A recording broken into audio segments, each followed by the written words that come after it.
ada 3 perkara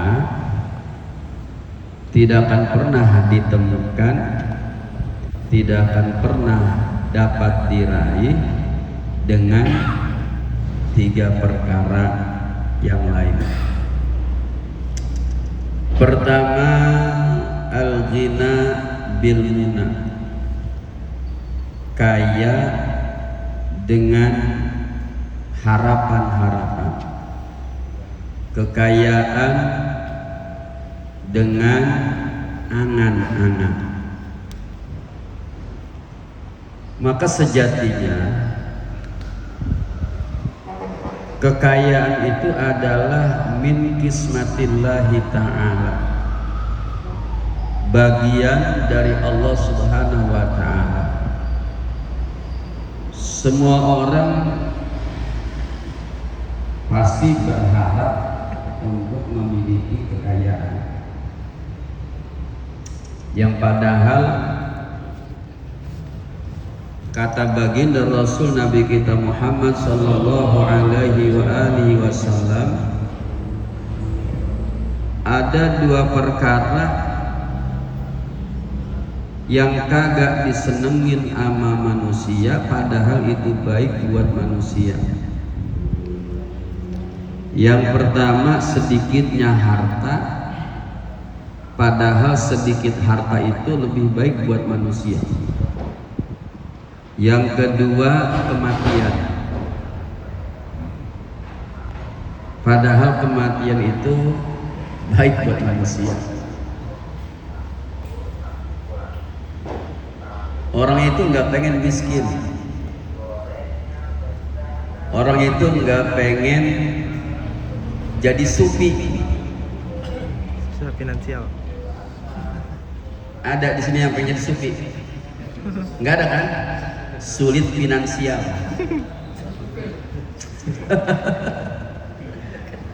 Saya baru dapat ilmu baru tuh. Sufi katanya, 5 sufi. Jangan mah orang yang tawadu, orang yang katanya sulit finansial. Padahal kata Nabi, sufi itu baik. Kenapa? Karena akan sedikit hisabnya. Apa yang mau dihitung? Coba rumah kagak punya, mobil nggak ada. Kata malaikat, udah masuk surga. Giliran yang banyak duit ini, kebok belur tar. Makanya dalam riwayat Nabi yang paling akhir masuk surga Nabi Sulaiman, karena kekayaannya nggak ketulungan. Dan sahabat yang paling belakang masuk surga adalah sahabat yang selalu gagal miskin. Waduh, gagal miskin. Kalau kita alhamdulillah betah itu miskin. Ada sahabat Nabi yang gagal miskin. Siapa? Abdurrahman bin Auf. Itu sahabat yang gagal miskin. Pengen jadi orang miskin susah, hartanya dihabisin buat perjuangan Nabi, buat jihad Nabi, buat para sahabat-sahabat yang membantu Nabi, yang otomatis nggak usaha. Mereka jihad, mereka berjuang bersama Nabi, meninggalkan keluarga dan meninggalkan kebun-kebunnya, dihabisin buat membantu semuanya. Datang yang lebih gede lagi dari Allah. Di antaranya ketika perang Tabuk, perang yang luar biasa dahsyatnya itu di musim yang sangat luar biasa panasnya, beliau keluarkan banyak biaya untuk perjuangan Nabi. Dan kebetulan saat itu adalah musim panen kurma di Madinah. Karena ini seruan Nabi untuk berjihad, berjuang, membela agama Allah, berperang di jalan Allah, sahabat meninggalkan waktu-waktu panennya, masa-masa panen. Ketika pulang selesai berjihad, Allah berikan kemenangan, musim panen udah berlalu, korma pada busuk. Nah, kesempatan, kata Abdurrahman bin Auf, waktunya gua miskin ini, gua borong korma busuk. Diborong korma busuk dengan harga bagus. Ini kalau harga bagus umpamanya sekilo 100.000, dibayar 100.000, bukan harga busuk. Diborong korma semadinah, diborong, ingin miskin kan dibakar-bakarin, duit nggak boleh, dibuang-buangin nggak boleh. Mubadir, la tubadir tabdzira innal mubadzirina kanu ihwana syayatin kan. Yang namanya mubadir itu kan temannya setan. Maka caranya adalah dibeli korma busuk. Yang penting sahabat-sahabat yang tadinya merasa gimana, akhirnya mereka bahagia. Kenapa?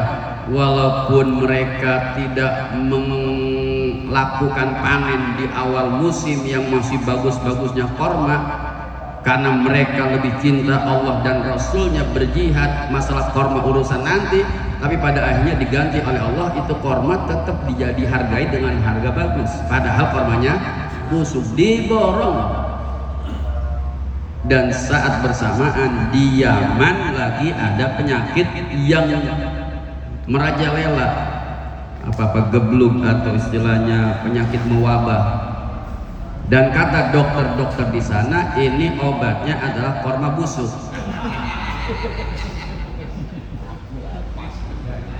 Dicari kemana-mana nggak ada yang jual, udah diborong. Akhirnya dibeli dengan harga berkali-kali lipat dari harga bagus. Kayak lagi aja. Susah jadi orang miskin. Beliau susah jadi orang miskin. Kenapa beliau pengen miskin? Karena kata Nabi, sahabat yang paling terakhir masuk surga Abdurrahman bin Auf. Sahabat yang paling akhir masuk surga Abdurrahman bin, saking apanya? Kayanya. Makanya ketakutan beliau. Tapi walaupun demikian, Abdurrahman bin Auf adalah termasuk 10 orang al-mubasysyarah bil jannah yang dijamin masuk surga oleh baginda Rasul Nabi Muhammad. Kenapa? Karena hartanya buat Allah dan buat Rasul. Hartanya untuk menolong agama Allah, hartanya untuk perjuangan Islam. Mudah-mudahan nih wajah-wajah orang kaya semuanya nih, insya Allah. Terus kalau kaya mau ngapain? Yang udah-udah orang kaya jarang mau ngaji. Waktu soalnya di Amerika ya, bukan di sini. Bener, real ini rata-rata yang ngaji itu orang miskin, model-model saya. Yang orang kaya kan meeting, ketemu klien, bisnis sini, bisnis sono, nggak ada waktu buat ngaji. Orang dohor aja jam 2, asar mepet maghrib, isya jam sama subuh, tiduran. Orang kan maghrib jam sama isya, atau isya jam sama maghrib. Ini mah isya jam sama subuh. Al-ghina bil muna, tidak dengan harapan saya punya harapan ini, saya punya mimpi ini, saya punya, enggak. Yang namanya al-ghina bi qismatillah, dengan bagian Allah. Maka kalau pengen kaya, deketin Allah yang maha kaya. Jangan deketin makhluk juga kekayaannya dari Allah. Hanya di antara doa waqiah itu adalah apa itu doa kita? Allahumma sun wujuhan nabil yasar wala tuhinna bil iktar fanastarziqa talibi rizqika. Ya Allah, kalau saya susah, doa waqiah. Allahumma sun wujuhan nabil yasar, ya Allah jagalah diri kami dengan kemudahan. Wala tuhinna bil iktar, jangan kau hinakan kami dengan kesulitan. Kalau saya sulit ya Allah, saya khawatir ujung-ujungnya fanastarziqa, minta-minta talibi rizqika kepada orang yang rezekinya dari engkau ya Allah. Wa nastaqifa syirara khalqika, dan minta belas kasihan dari orang-orang yang kerjaannya ngelawan Allah. Kan repot. Kalau kita disuplai, kalau kita dibantu, kalau kita ditolong oleh orang, yang kerjaannya ngelawan Allah kan kita kagok.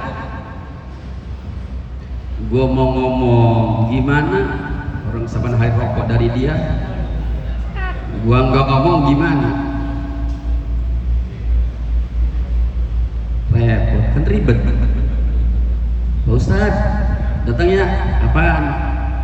Mau nikahan siapa? Ya anak lah, ntar insya Allah mau nanggap dangdut.